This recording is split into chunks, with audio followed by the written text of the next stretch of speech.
She knows what Saudi Arabia is all about and what they have done in the past and the present. But listen to her. I don't know what's happening, and I don't mean to make this about my father, but things were very different when he was around, and I feel very unsafe, and that we're shifting in a way that is very dangerous, and it's not the America I grew up in, it's not the America I want. There is no Republican to take the...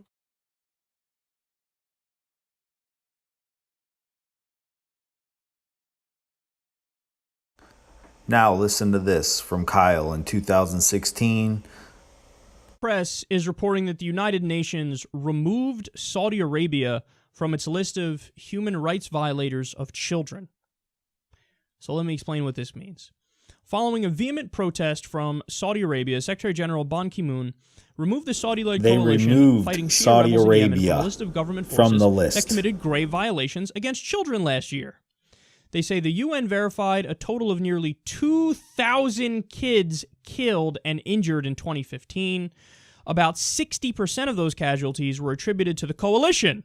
The UN said it also verified 101 attacks on schools and hospitals last year.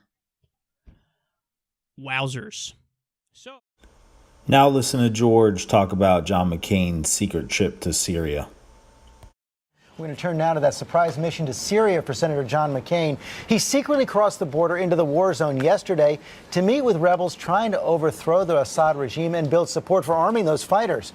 ABC's John Carl has the details from Washington. John, this comes as Europe is lining up behind McCain's campaign for more military aid to the rebels.